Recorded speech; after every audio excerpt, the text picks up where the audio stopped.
Hey, how's it going, everyone? How you guys doing today, wherever you're from in this beautiful world? A little late there, sorry. Forgot about my glasses. Not these glasses. Hey, Thrash, what's up, Brian? How you doing, man? Good to have you here. And welcome to Recipe and Review Time. Today, we are going to go over ambers. Amber ales, American Amber Ale. Boom. So I've done some study. I haven't brewed one of these in a very long time.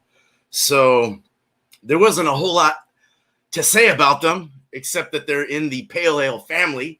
They're dark, a little bit darker. They're actually kind of hard to, everything kind of overlaps on them in style, characters, and stuff like that. So it's quite a little more intricate of a beer than you may think, I guess. Vanessa, how you doing? Cheers. Cheers. So I'm going to go over a little bit. This is just history that I guess you could read the pale ale history and kind of understand it a little bit, but it was kind of a confusing subject to really, like, I couldn't find much on it. So as far as history goes, basically it's a Sunfish. How you doing, man? Cheers, man. Thanks for being here, guys. It's hot today. It's a nice day. It turned out being a real nice day. Cheers got me a nice APA. I'm drinking the Vicious Mosquito right now. It's a local one. 7%. Oh, yeah. So, there's range with an amber, though. There's a lot of range from what I was reading. There's a lot of range in what you can do as far as color profiles and flavors, as long as you stay within that amber category, that range, that style. A lot of them over here, they call them the reds, but you got to be careful with your hopping, your bitterness and levels and stuff. So, oh, yeah. Hey, Eric, what's up? And Paul, how you doing? Cheers.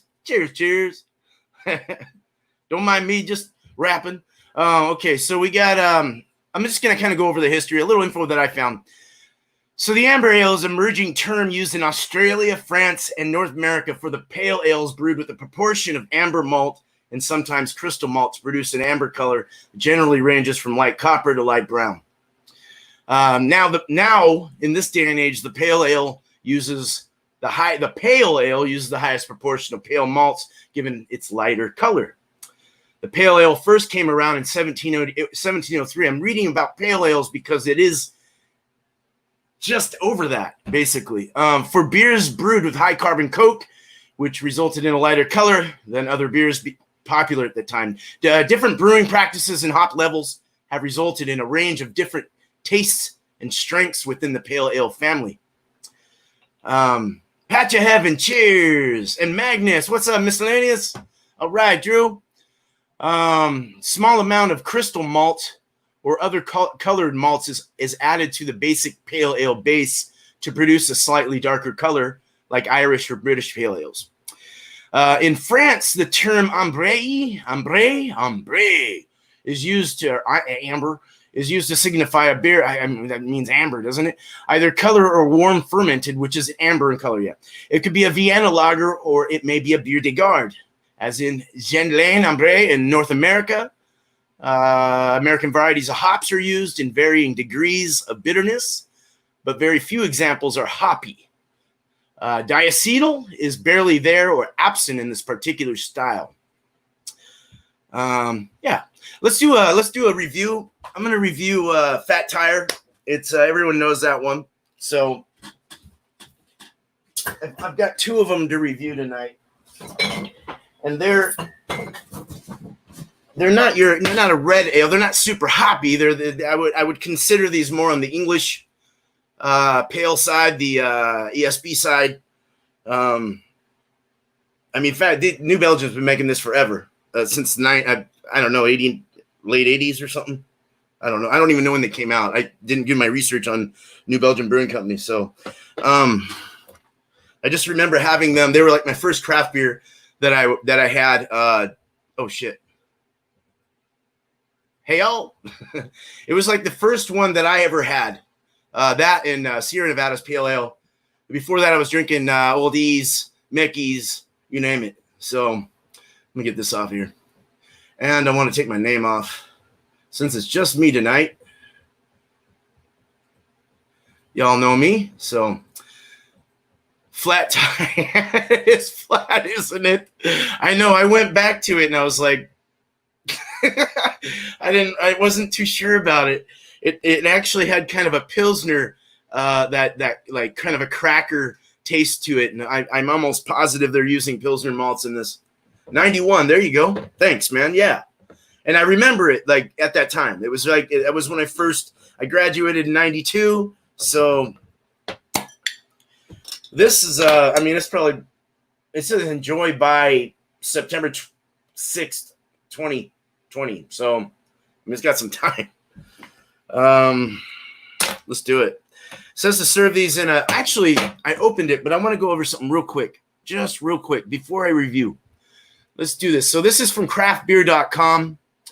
All the info is on my description. If you guys want to go back, click links, see what they got, see what they say in comparison to what you're doing or whatever. Color SRM would be 11 to 18 is their range that they give. 25 to 45 IBUs. 4.4 to 6.1, although I've seen 6.2 and I've seen 6.4, so on the ABV. Food pairings, they say good pairings are barbecue, medium cheddar, and banana pound cake. The glassware to use would be the tulip glass, and to serve it at 45 to 55 degrees Fahrenheit. Do the Celsius in your head. I have no idea what it is. Commercial examples would be 3 of them I found.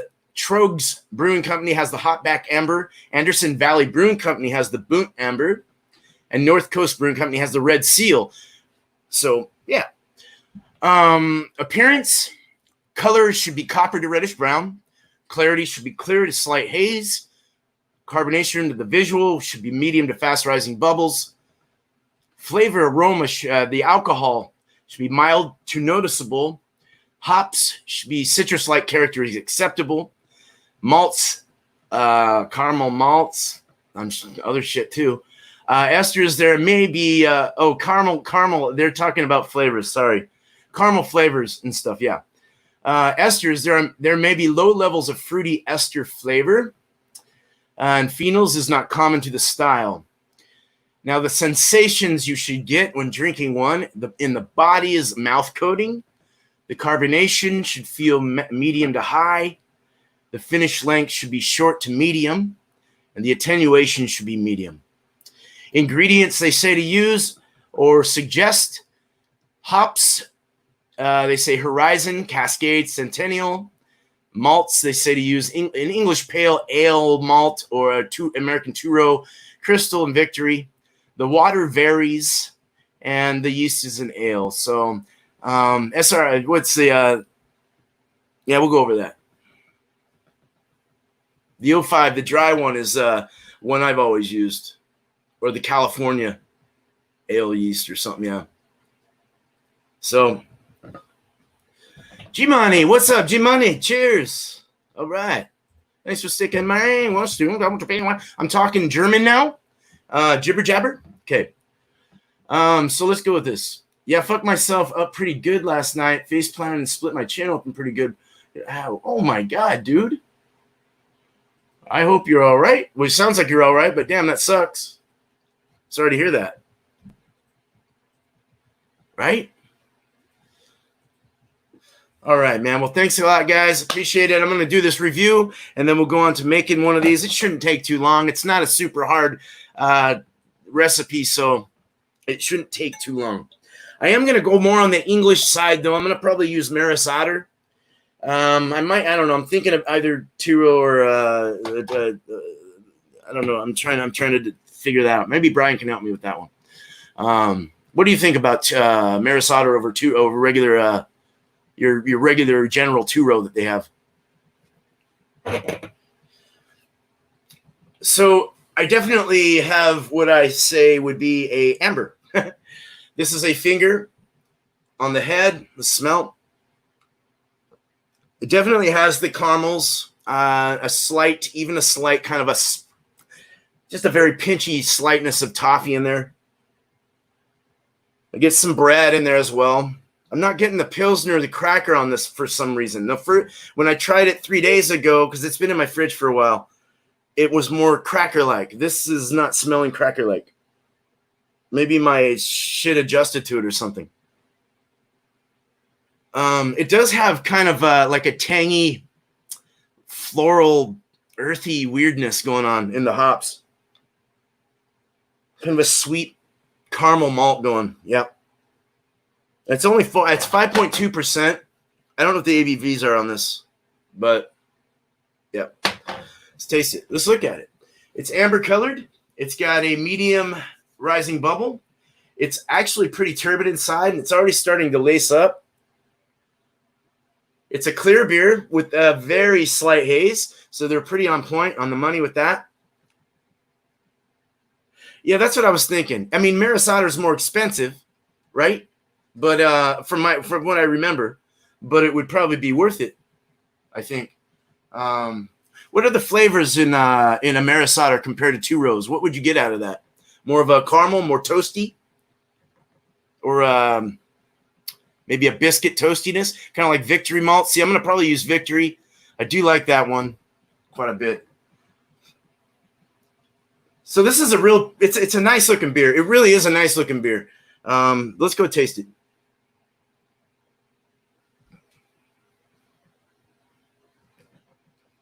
Mouth feels creamy. It is flat tasting. It doesn't have the carbonation levels. But carbonation, let's see real quick. It does have the Pilsner, the crackiness, the crackers coming out. Now that I get it in my mouth. In my mouth.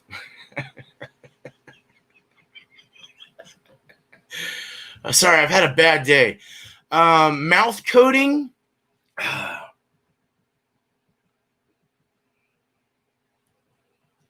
It's it's kind of tangy on it's not real mouth coating. Kind of chalky in the finish. Chalky dry. Sweet, slight caramel, slight toffee. More caramels though. Maybe a brown bread coming out of this. Not super, maybe even the crust on the white. I don't know. I'm trying to get this. It's like this bready, maybe a toasted bread, a toasted white bread. There you go. That's what I like better. Finish length, short to medium. Yeah, probably a medium finish. The hops, it's not real hoppy. It's actually just well balanced. You can kind of get it real nice, even tone of everything through this. So it really isn't a bad beer. Almost everyone's probably had this by now, but it's not bad. Is it drinkable? Yeah, it's drinkable. It's a little watery. It's a little light. Obviously, it's a 5.2. It's somewhat sessionable. Maybe not even somewhat. I would say sessionable for sure. And I always remember having a good time with these once you get a few in you, So, I mean, out of 5 hops, I'd probably rate this I'd probably give it like a 3.75. So it's not quite a 4 in my opinion, but definitely something I could buy if that was let's say if that was the option they had over at Blockbuster Pavilion in North Carolina when I used to go there for concerts and shit like that, over in Charlotte there. And they'd have these things and they had all these adjunct beers and you're like, and you want to try something, and they say Fat Tire. So that'd be the beer I'd try. So definitely something to party with. Citrus. Did I get citrus? Maybe a little bit, but not anything to talk about. Or 6 row. And with the 6 row, you'd have to protein rest that though, right? For what, 30? You said 30 minutes or not at 90 degrees for 30 minutes. Is that for every protein rest or does everything have a different time frame and temperature? because 6-row is not either. It's not modified. It's not fully modified. Well, these days you really don't have to do a protein rest. I mean, with a lot of the ways that they're killing their grains. I mean, I smack me if I'm wrong, but I'm just going off studies and stuff I've been reading. But any help here is this is why I do this, you know? Yeah, that's what you were saying.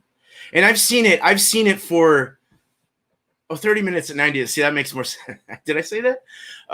No, I've seen it for at 100 up to 130 degrees for 30 minutes or so I don't know. I don't know. You know, it's just, I guess it's a matter of trial and error. It's something I'm going to find out when I start to brew. I love learning from you guys. I love learning from everyone. It's so, you never stop learning, you know, you never stop learning. You never know too much. You always got to keep going. Right. So this is fun. You never did a protein rest for any fully modified malts myself. I'm assuming the 122 rest. Yeah. See, I was saying 130 for around 30 minutes roughly. But then Brian's also talking off of experience, so I would totally trust that. You get better efficiency, yeah. That makes sense. That makes a lot of sense. Okay, so let's make a beer. Now it's the fun time. Hold on. I kind of screwed up here.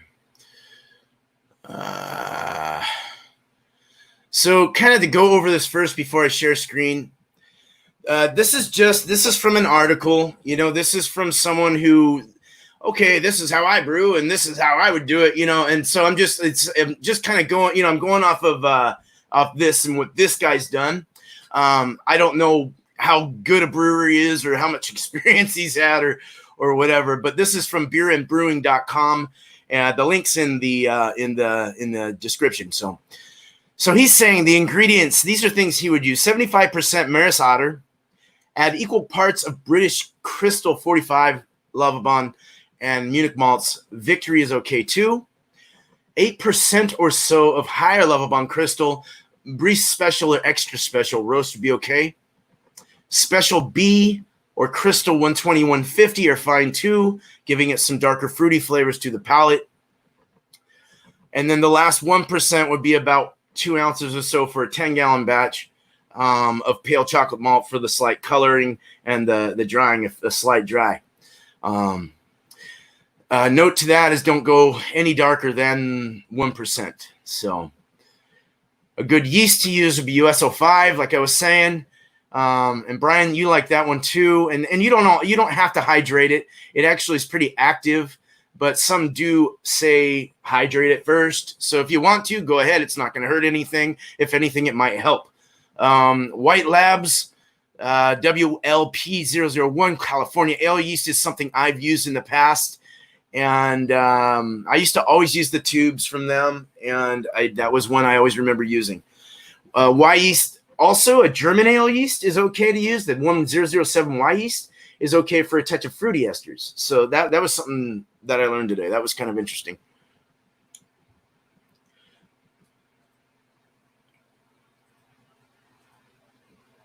I've done the odd acid rest at 90. Start ramping up at about 25 minutes into the initial rest. Right? Oh, nice. Okay. To get your heats up. That makes sense. Excuse me. Good Lord. So we got hops. These are the hops that he was saying that he likes to use. Doesn't need to be crazy on the IBUs, but you do need a significant hop flavor. So a 60-minute addition in bittering hops, maybe an ounce of Citra hops at 20, an ounce of Amarillo at 10, and an ounce of Equinox at flame out. Dry hopping isn't really necessary unless you really want to. But you got to watch where your levels. I mean, that's just going to add flavor anyway, and anything else. No bitterness will come out of it in the dry hop. So process. It's fun learning beer, right? I know. And I totally recommend anyone read, constantly read up on everything, because things, they don't, I guess you just get new ideas come out, new products come out, new things, it's always good to read and keep up to date with stuff. The process now, it says to ferment this like any other ale, 7 to 10 days in primary, with a slight rise in temperature at the end to clean up any diacetyl or diacetyl, however you say that, or remaining sugars. And then he likes to cold crash, although I imagine you could also use Irish moss to clear up any proteins, instead of cold crashing. But I've never cold crashed before, so and I know what to do. I've never done it. So cool. Let's do it. You know what? I want to finish this off before it gets warm. That was just like a sip. Yeah. Well, see, propane too. You got to save that propane, man. Yeah, exactly. And as long as you're getting your efficiencies, right? I mean, if you're getting your efficiencies in the mash and throughout the system, the whole process, I mean, your OG's up to par, your final's good, everything's good, then awesome. Then you did a good job. Nobody's an expert. Hell no. Hell no. Hell no. You got that right, dude. So we're going to go simple on this. Let's share it. It's all my fucking notes. Okay. I got to open it. I should have opened it prior. There's my lovely hop field in my backyard. It's gotten hella big, too. They're like crawling over the top now. Tons of them back there. Holy shit. All right. So you're not going to see me for a little. I'll pop in every once in a while. I'll check comments. Let me make this big. It's easier for you bling brewers. All right. So here we go. We got Beersmith here. And we're going to add a recipe. Let's do all the easy shit first. Oops. And this is the American Amber Ale. And Beer Man. We're going to go, I'm just going to go to my thing. I still haven't changed the settings on this. I got to make sure I change this. Gets me in trouble all the time. And I want to go down here and change this to 10 also. Otherwise, you see your efficiencies look all stupid. So estimated pre-boil 10.92 gallons. This is for 72% efficiency. Based on your system, you can get higher efficiencies, but for the home brewer, this seems about average. Hey, look at that. It's already set to an amber ale. How did I do that? I was just kidding. I did it earlier. So we're going to go single infusion, just one step to this, that, just one thing. Boom, bang, boom, done. No steps, if we can help it. Let's add our fermentables. Let's go to Maris Otter.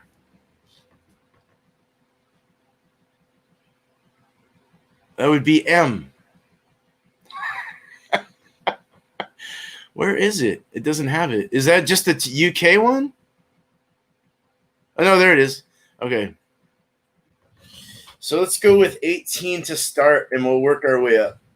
That sounds like a good range to start with for a 10-gallon batch. We're already at 4.9%. This was a 5.2. So I kind of want to stay probably even like a 5.5, 6 at the top range would be nice. I always try to push for the bigger ones. Again, you're paying more for that, but so let's add some. Just kind of going. I should listen to you guys too. Crystal Victory. I do like the Victory. The Crystal, we want the Crystal in there for sure. What is it, a 40? Maybe throw in a 40? and then a pinch of like 120 and a pinch of chocolate just for color possibly, and then victory malts. So let's do a pound of that. We'll do they even use special B was one too. Caramel aromas. Let's go ahead and do the victory. Let's put the victory in. What was it? 10? What do they say on the percentage for the victory? Shit. Well, here it's 15% max, so. But I forgot what my notes said. What did you guys say? What do you think? 40 caramel. Yeah. Good. I'm glad you said that, man.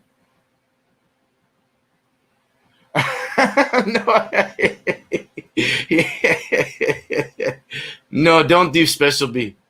Yeah, okay. Keep it simple. I always like the simplicity. So, okay, victory. Let's throw a pound for now, and we can arrange it. I just want to get them all in there. And what else did I say? Victor Connell. So let's stick with this. Oh, and the chocolate. Just a couple ounces of that. Just for color, just for dryness, color. And they said a light chocolate, but fuck it, let's just do this. And ounces, that would be what, 2 ounces. No, this is per pound, so 16. 0.5, 0.25, 0.1, 0.1, what the fuck? What is that in pounds? 0.15, 0.1? I have no idea. Just gonna. Okay. Let me go back to you guys. Okay, just make sure. Okay, so we gotta get. Let's work on our well, the percentage right now is 5.4. The color is at 10.5.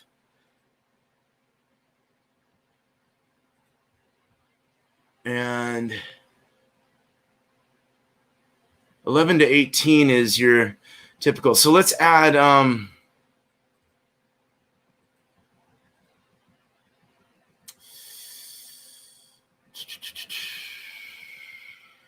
shoot. Maybe more of that? I don't want to get too crazy. Because I don't want to add like chocolate flavors to it.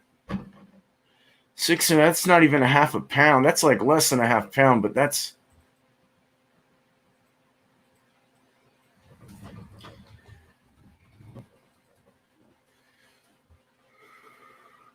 See, I'm liking that. 11 point, that's a lighter one though.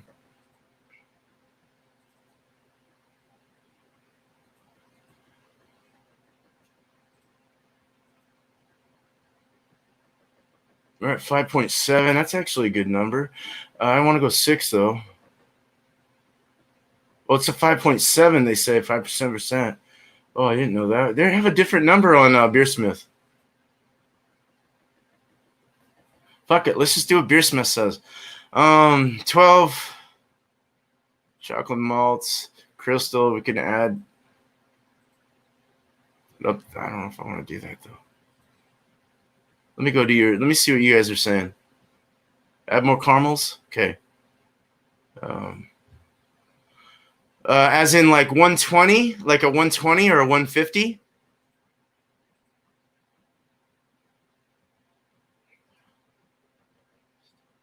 Yeah, for a 10-gallon. Oh, add more caramel. Oh, it's just of this caramel or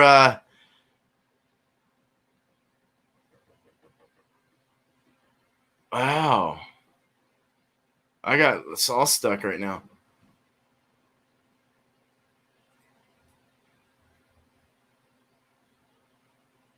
Wait, let me see what you're saying.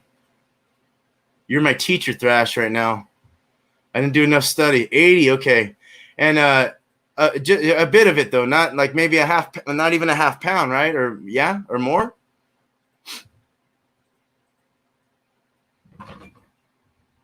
Let's see. I'll just do it. That brought me way over. Let's bring down the down to 5.7 again. We're at the max. 14.2. I'm okay with that number. I think we're good here. I think I'm happy here. Okay. So let's go with hops. Cascade and let's see. What's the?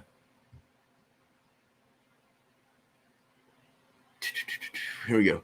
Horizon Cascade Centennial. Let's follow this. I like this. I like those hops. So for now, so I don't get too confused. So we'll go Centennial. What's all right, hold on.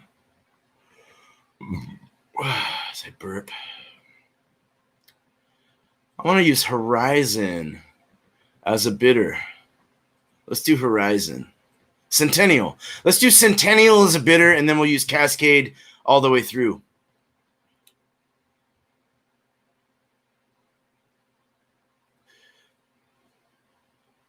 We'll just do, we'll throw in, I don't know. We'll do 1.5 for now. And I'll just do pellets because they're easy to find anyway. It seems like they are. They always were anyway. 60 minutes at hops. We can do a 20 and a 10 and then flame out like that. That sounded kind of good, actually. I just don't want to go over our balance and stuff. We can even weave in and out of Cascade Centennial. I don't want to, it's not an IPA, or a pale, so. Boil, this would be at, we can even do like 60, 30, 10. 60, 30, 10, 30 minutes. Let's do 60, 30, 10. Or 60, 35. Something like that. True. Very true. Very true. Awesome. I'm so glad we're in agreement here. Cool. So I think I'll single hop it all the way. Not single hop, but of course it's gonna have 2 hops. But after Centennial, I'll just single it all the way down with Cascade, and then I might do a dry hop. I might do a Cascade dry hop, maybe an ounce or 2 of dry hops in that. That'd be kind of nice. Boost it up quite a bit. Give it a nice pack power flame. Flavor. So we'll go Cascade 5.5. This is just their average percentage. Of course, it changes, but let's just do an ounce at 30 minutes. We're already like pushing our bitterness, and our ratio is 6.2. Let me go. I just want to get an idea of what the BUG is on an amber.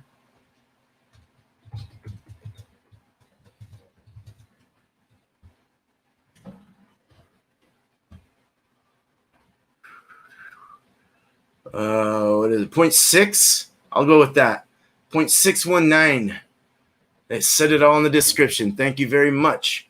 We're at 0.626, which is actually okay.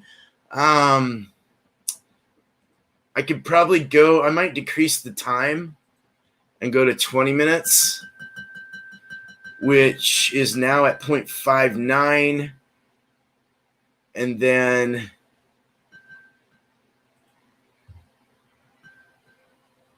Cascade. I'm literally like throwing things in there. 5 minutes. Just curious. We're a little over on that. We could go lower on the amount and bring it to 66. I like that. Actually, that's actually within a nice little range there. Yeah. 60, 20, and a 5 minute. And then we'll go ahead and add more hops, Cascade, and do, let's put in 1.5 ounces of pellets, possibly flowers if I can find it, in the dry hop for 5 days. So 0.60, and we want, and 6.1 is the balance. So that's 0.66. That's good. So we're at a really good range here. 14.2 SRMs, 34.5 IBUs, and the original gravity estimated is 5.7. So let's put that over here to look at our efficiency, and we're at 72 fucking percent. So that's exactly matches the efficiency up here. I'm going to force carb it, but it's going on my tap. And we want to add also some Irish moss. I could cold crash it. I thought about it, but we'll throw this in for now, because I am going to have a cooler where I can actually fit 5-gallon. I'm building my own cooler in my room, in my brewery room. And it's going to be about 3 feet out and about 8 feet wide, or about 6 feet wide. And I'll have a door. I'm going to insulate it myself and put a box fan in there through the other side and cool it up that way. And we'll have the taps out the side, out the front. I'm also going to have a little door with and it'll have a little stage where I can throw my yeast samples and stuff right from the table as I'm sitting there, acting as kind of like a mini fridge. So it'll be really fun. I'll have a keg that I'll throw in there as well. My kegs, not my keg, I mean my fermentation tank. They're a little 14-gallon ferm tanks. I'm going to buy these little conicals, like $300 a piece, and they're all stainless. And they got a little temperature gauge on them and everything. I saw them on eBay. I was all, hey man, those look cool, dude. So I'm going to fit one of those inside there. That'll be really fun. So anyway, let's get where the there you go. There's Irish moss. Let's throw in an ounce, a teaspoon. It's a half teaspoon. Let's throw in a teaspoon. Yeah? And we're good. I think we're good. I can work on this later. This is estimated at a total cost of $32.20, they say, based on their prices. So not too bad. It seems like the balance is good. Estimated pre-boil gravity, 1.052. Total hops, 4.75 ounces. Total grains, 21.25 pounds. And final gravity estimated should be around 1.014 to get that percentage. So let's okay it. We good. We good. Drop out of this. All right. Hey, I'm back. How you doing? Good day. What's up? Good day. All right, man. Clear beer equals Irish moss roof lock. Yeah. Hell yeah. What did Paul say? I like mainly late hop additions in my ambers. Keep the caramel. Yeah, that makes sense. So I kind of did that, right? I went 20, and then I went to a 5, but I lowered on the 20. I put it down to 0.75 ounces, and then a little more for the aromas and flavors at the end. So that should be pretty good. The balance was good. And then with the dry hop, that'll be really good. Good on the BUG. Nice. Dry hop. See, I like that. Cascades are great. I've got all these right here. Watch. Check this out. Oh, let me get. Hold on. Get Paul's shit off there. No, so this is what I have here. These right here. Am I sharing? Fuck, I'm not sharing. So these over where my cursor is are all cascades. 4 cascades, and then this one right here is a cascade. That one over there is Sterling. It's one plant split into 2. And then right here I've got I've got Mount Hood right here. And we'll Willamette over there, 2 of them. And then right here is like, I forgot what this was. I forgot what these 2 were. But pretty crazy, man. They're growing really good, too. Hey, let's see. What's up, man? Cheers. Thanks for coming by, man.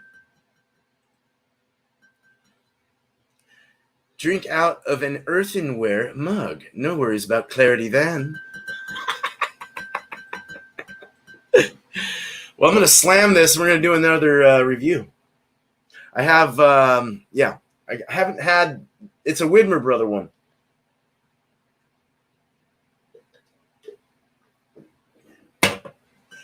We're going to drink this out of my so-called nonic glass, even though it doesn't really have that big bulge.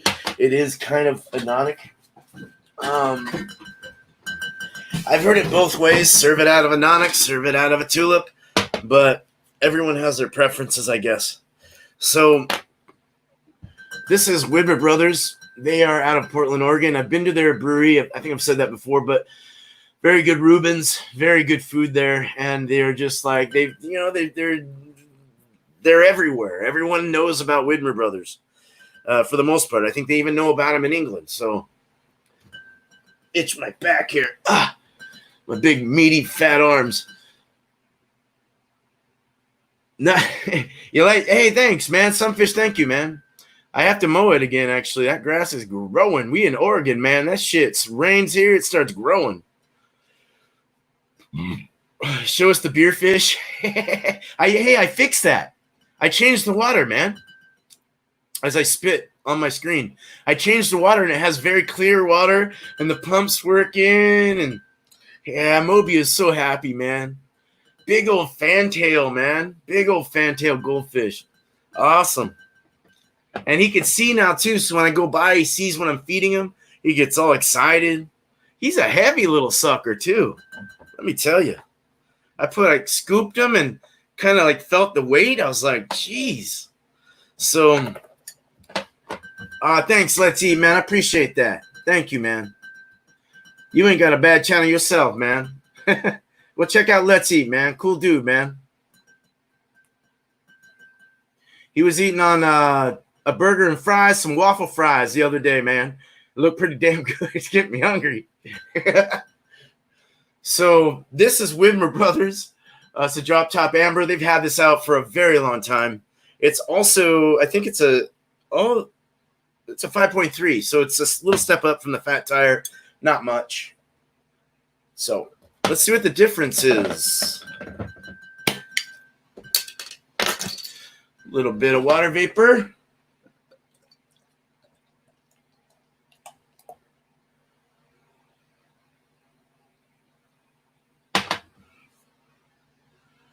So we have about the same color. It seems a little lighter than the Fat Tire. Fat Tire also has kind of a woody quality to it. There's kind of a rich, woody earthiness to it. And I've always liked that part of Fat Tire. This it's got a little faster rising bubbles. It's a little more effervescent. And it's actually a little lighter. It looks like a West Coast IPA or a Northwest IPA, should I say. A little more on the caramels. Very good. Got about a finger and a half. It's more fruitier smelling, more citrus fruity. Definitely has the malt. It's not as, I don't get the toffee, but I get more of the caramels. The richness isn't quite there. It's a little thinner. It actually smells a little more, it just smells different. More floral citrus. Real frothy, creamy head. Slightly off-white. It's really, really meringue-like. The head is real thick and rich. Fast rising bubbles, effervescent. We already went over that. A clear beer. I wouldn't say brilliant in clarity, but definitely a clear beer. And definitely filtered. You can see through it. It's got a slight haze. Let's drink it.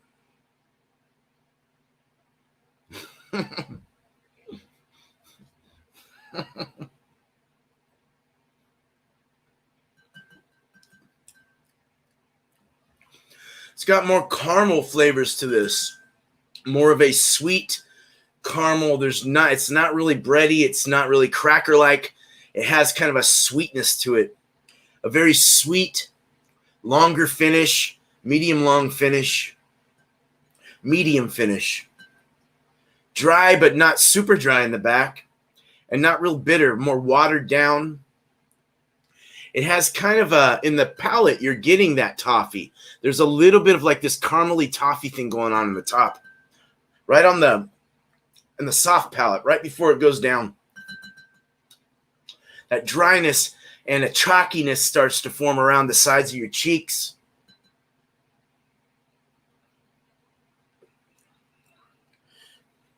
This one's different. I think I'd actually prefer the Fat Tire over this. I don't really like in the back. It's kind of like this. It's almost like they added flavoring to it or something. I don't know. But it's not bad. Out of 5 hops, I would totally give this. I'd probably give this about 3.75 on that. I'd probably do a 3. Shoot, you know, I'm not gonna go 3.5. We'll go 3.65. How about that? There's a nice little number right directly under that one. So they're within range. They have similar qualities, but totally different at the same time. So that was kind of interesting, actually. But I've never actually done that before. But cool, man. So how you guys doing tonight, man? You guys chilling? Doing your thing. That was a fun time today. I love doing these recipes. They're fun as hell. I can't wait to brew. I just got these today. I'm gonna be doing something with them on my chiller. So, kind of trying to figure something out. They came from China, but I sprayed them down and they're all clean.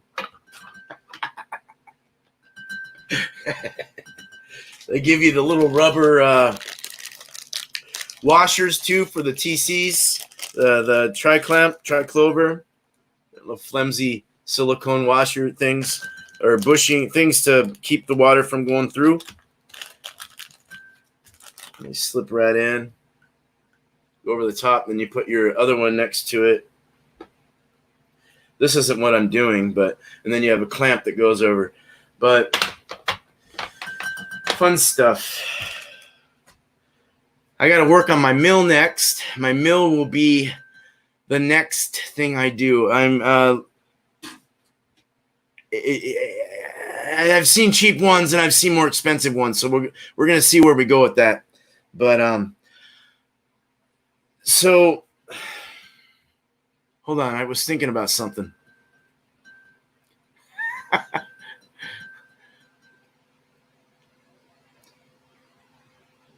Wait up. I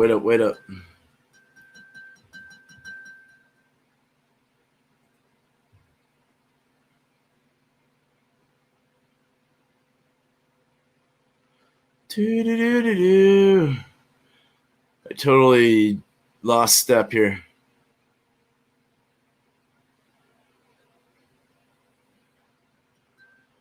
I'm falling fast.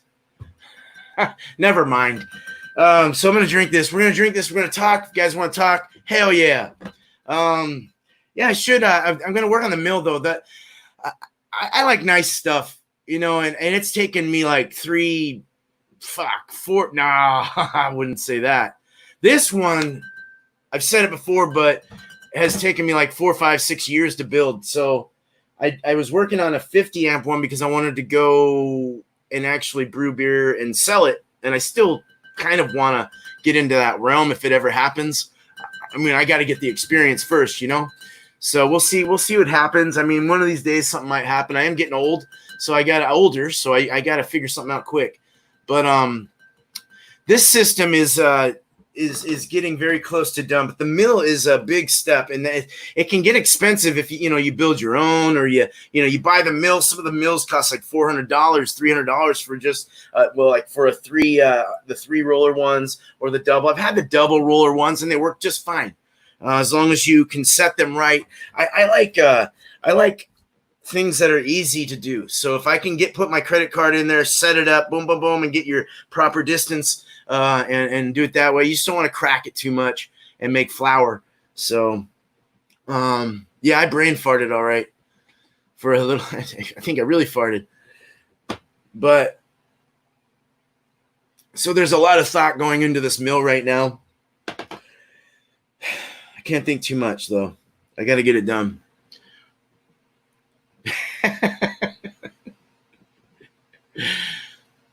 Well, I definitely want to, I'm probably going to stop here, but I want to go over to What the ABV and Beer Chugs and check out his thing. If he has a full panel, that's cool. Maybe he'll let me slide in there at the second round. But I like to go over there. If you guys want to follow me over that way, come on over, man. It's a fun game. Guess what the ABV is of the beer he shouts out. We all drink and have a good time. Everyone's sitting there going, damn it, I got to piss. Yeah, I always have to pee. But so I'm going to go over there. But I appreciate it. Sunfish, so good to have you here, man. Brian, man, Thrash Metal, thanks for coming by and helping me out. I always appreciate that. You're a good dude. Let's eat. Thank you so much. I appreciate it. I'm glad we got to get connected here. And I'm glad we got connected. I'm glad you came by. Paul Middlefro, man, good to always have you here, man. Good day, of course. Always good to have you here. Arcade, always good. You guys are awesome. I love the support, man. See who else. Eric, man, good to see you, man. Eric Gilbert. G Money, always good. Miscellaneous Magnets, of course, always good. Miscellaneous Magnets is a true supporter. Well, you guys all are, but Miscellaneous Magnets, he's been on my shows forever. It's just good to. I'm glad we're connected. Patch of Heaven, always good to have you here. You're always here, man. Thank you so much. I just appreciate it, man. Vanessa, I can't forget you. Vanessa Kitty, right on. Cheers. So is Vanessa. All right, guys. I'm done. I'm going over there. Cheers, guys. Much love. I'm out.